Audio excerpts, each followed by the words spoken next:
caçador de cangaceiros revela segredos do cangaço aos 18 anos de idade. Ele ingressou na Polícia Militar de Alagoas como soldado temporário para combater os cangaceiros que agitavam no sertão do estado, aos 85 anos, depois do célebre tiroteio que deu cabo a Virgulino Ferreira, o Lampião. Ele é o pacato cidadão que serve de peça-chave do Museu do Cangaço, em Piranhas, a 278 quilômetros de Maceió. O ex-soldado Josias Valão dos Santos é uma das últimas testemunhas vivas de uma época de subversão no sertão nordestino, com a atuação de bandos de cangaceiros e salteadores. Funcionário da Prefeitura da Piranhas, ele está sempre à disposição do visitante e do pesquisador para contar sobre os 3 anos. Ele ingressou na volante do Sargento Aniceto quando tinha 15 anos de idade, mas, cuidadoso, fala só do que viu e ouviu. Não fala sobre o cerco a Angico, ocorrido em 28 de julho de 1937, quando a polícia alagoana acabou com Lampião e seu bando.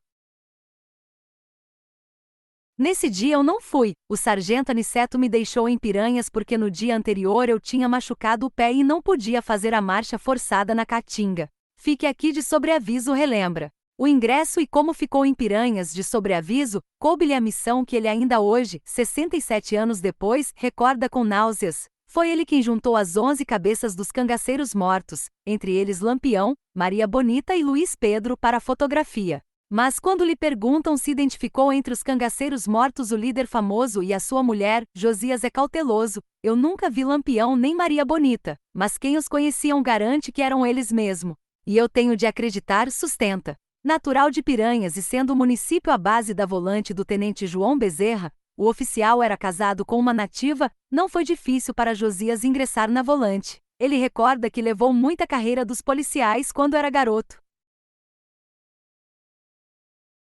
Até os 12 anos de idade eu não podia ver a volante chegar em Piranhas que ia me juntar aos soldados, fazia mandados deles e até acompanhava a volante. Muitas vezes os soldados me colocavam para correr, lembra? A disposição daquele menino chamou a atenção do sargento Aniceto. Quando Josias completou 15 anos, o sargento perguntou se desejava acompanhar a volante. Sua missão seria ajudar a distribuir a munição com os combatentes. No início ele não iria participar dos combates. Josias aceitou. Além da vocação, tinha a necessidade. Com o soldo ele ajudava a família e ainda juntou alguns trocados. O segredo de Josias é modesto. Diz que tem pouco segredo e justifica pelo tempo, apenas 3 anos, na volante, mas o que testemunhou daria para reverter parte da história do cangaço. Josias conta, por exemplo, que Lampião estava tuberculoso, doença natural na época, e que levava à morte. Em 1938, o maior famoso chefe de cangaceiro evitava os combates, como aconteceu na Fazenda Patos, no povoado Caboclo, no atual município de São José da Tapera. Uma manhã Lampião topou com o sargento Aniceto e, para surpresa da gente, não quis brigar. O sargento dizia que o Luiz Pedro pedia para ele brigar, gritava desesperado. A gente estava com pouca munição e esperava que ele tivesse a iniciativa, mas Lampião foi embora, conta. O ex-soldado justifica assim o fato de Lampião não ter adotado as providências recomendáveis para quem deseja acampar. Das duas uma, ou ele, Lampião, confiava demais no coito, esconderijo, ou não estava ligando mais para nada, queria se entregar, como se comentava no sertão naquela época. Mesmo que ele quisesse se entregar, teria de ter tomado alguns cuidados.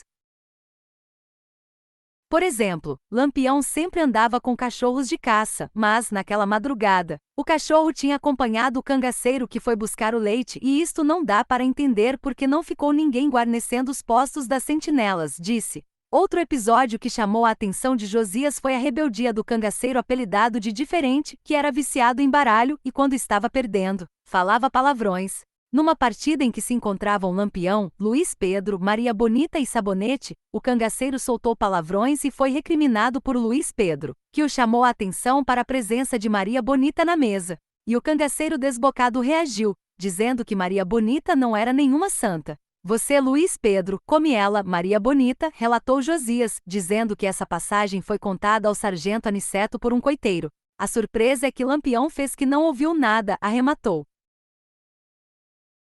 Quando Lampião foi morto, na manhã do dia 28 de julho de 1938, Josias recorda que todos os cuidados tinham sido adotados para surpreender o cangaceiro. Por exemplo, o trem chegou à estação de Piranha sem apitar, foi a primeira vez que isso aconteceu. e o telegrafista da rede ferroviária Valdemar Damasceno, avô do desembargador Washington Luiz e dos prefeitos Inácio Loyola, de Piranhas, e Xepa, de Olho de Água do Casado, passou o seguinte telegrama cifrado: Tenente Bezerra tem boi no pasto. O tenente Bezerra estava em Delmiro Gouveia. O ex-soldado contou também que o fato de a volante vestir roupa igual à dos cangaceiros causou a morte do soldado Adrião, única baixa registrada na força policial, e salvou a vida de muitos cangaceiros que passavam entre a volante gritando que eram companheiros. Na dúvida, ninguém atirava e só depois é que sabiam que se tratava de cangaceiro.